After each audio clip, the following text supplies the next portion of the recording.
Hello all, I'm Sai and you're watching The Book Dragon. In today's video, I'm bringing to you my review of Shadow and Bone by Leigh Bardugo. This is the first book in the Shadow and Bone trilogy or Grisha trilogy, which is the first trilogy that is set inside this fantasy world called the Grishaverse. It is my most favorite fantasy world to read books from. So without any further ado, let's get into the various parts of the review right away. Starting with the plot, we see our main character, Alina Starkov, living in an orphanage with her best friend named Mal, and they've been grown up together ever since they were 8 years in age. And what happens now is they are grown and they have to serve for the country, which is Ravka. It is a Russian-inspired country that is set by Leigh Bardugo in this world called the Grishaverse. To the north of Ravka, there's this country called Fyodor, and to the south of Ravka, there's this country called Shuhan. And due to the wars that are going on continuously, and based upon who wins or loses the war, these boundaries keep on changing. So Ravka is always in a constant threat of being occupied by the other countries. Now the role of Alina is that she has some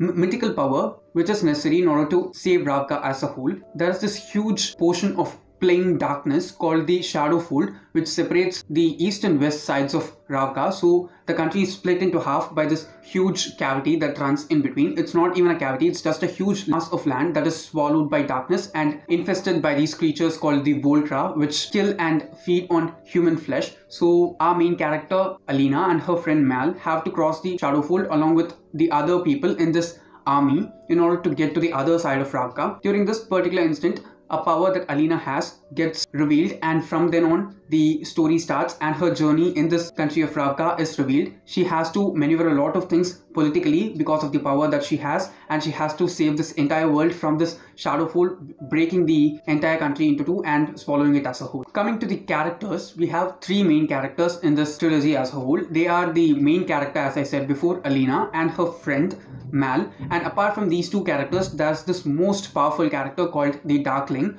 who is the leader of all these wizards of this particular series, if you can say, called the Grisha. The Grisha are the wizards of this world, and they have the various types of magic that can be used in order to manipulate matter around them. The magic inside this world itself is called the small signs, and each and every order has different Grisha who play very important roles throughout the series. There is this particular type of Grisha called a tailor who have the ability to manipulate and change the appearance of a person, and we have one such tailor called Genya in this story, and she also has a huge part to play throughout. And all these characters, when they act together, the dynamics between them is really beautiful, especially the dynamic between Alina, Mal and the Darkling. Especially Alina and the Darkling is even better compared to any of the other dynamics that we see throughout the story. There are certain characters whom you will easily relate with and feel in love with, and there are also some characters whom you will not at all able to love no matter what you try and no matter what they do. There are certain instances during which the characters get fleshed out really beautifully, and the three main characters, as I said before, it is set forward showing to us that these are the three main characters whom we are going to follow throughout the entire series. Moving on to the world building, which is another very strong pillar for this entire series, is the way in which Leigh Bardugo has actually constructed and woven this world really intricately, making sure each and every detail is properly given to us in order to make this world seem as real as it is. And it is heavily inspired from Russia from the 1800s, and it is also a mixture of so many other things. It develops on as the series progresses, but on this book it is heavily Russian inspired. There are certain references that she makes to Russian culture. It's not totally based on the culture. It is a mix of both Russian culture as well as the imagination that she has given to this world. Especially the thing which will intrigue a lot of people while reading the book in terms of world building is the way in which she has described all these land masses that we see. Okay, the two sides of Ravka that are separated by the Shadow Fold are so different in many aspects, and the only way to get to the other side of Ravka without crossing the fold is to cross the borders and get to the other side, which is also not entirely safe because of the intervention of the other countries. The politics that is occurring in this world as a whole due to this shared border between three countries is also really well explained by the author in this one. Apart from all the other things, the types of Grisha, there are three main orders of the Grisha that are discussed in this one, called the Etherealkai, Materialkai and the Corporalkai. The Etherealkai are the people who can summon elements. The second one, Materialkai, are the people who can manipulate elements, and the third one are the Corporalkai, who can actually manipulate the human body and make people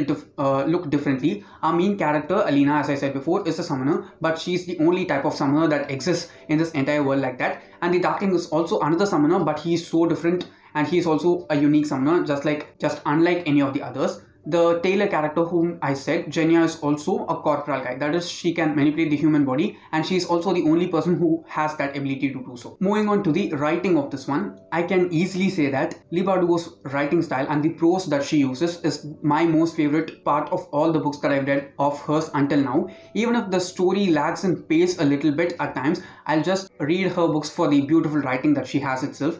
She uses multiple metaphors, and the richness that she gives to this world using those metaphors and the way in which she describes all the stuff that are going on in this world. Even when a person does some action, it is compared with something and made even more realistic for us as a reader to read, experience and enjoy. That's one of the main things which I like a lot about her writing. Apart from all these things, we can just see the richness that she's given to the world based on her research that she has done. It's not like a copy paste of the Russia from the 1800s alone, but also a lot of things that she has interwoven into this fantasy world. Since it's a fantasy world, there are going to be things which we don't at all have the probability to exist in our actual real world, and all those things are really well explained and put together by the author in this one. It doesn't feel too much at any time. And one thing which I just loved a lot about the writing is that she doesn't info dump at all. There's not even a single piece of the story in which I felt an info dump, because every time she built the world, it was something that was going on along with the plot or along with the characters. It was not like, okay, I'm going to take a chunk of the book and write how the world looks here and make you understand and just give you nothing but just how the world looks. It's not at all like that.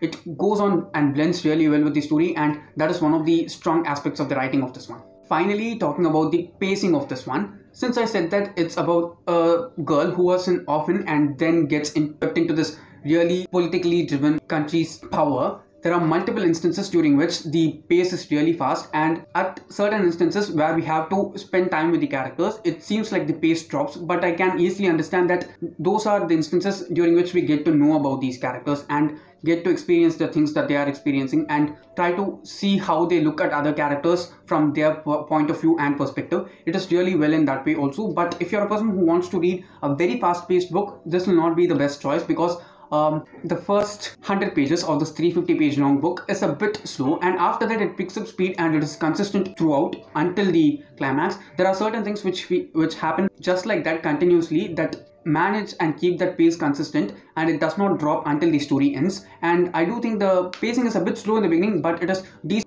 decent considering what the author has tried to present. Overall, it is a really solid start for a huge series to go on. It is an epic fantasy, young adult epic fantasy, and it has done all the justice for the story, if you ask me, and for the characters mainly rather than anything. The characters in the world in this one are just top notch compared to the plot and the folklore and history that the author has given to each and every character and the world in order to make it feel that much real. So definitely, since it's my reread and it's one of my most favorite books of all time, I rated this one 5 stars. Okay guys, that was my review of Shadow and Bone by Leigh Bardugo. If you found it helpful in some way or the other, don't forget to give it a thumbs up and also share it to your friends. If you want to get more content from me, do subscribe to the channel, because I publish new videos every Sunday, Tuesday, Thursday and Saturday. Thanks for watching and have a great rest of your day.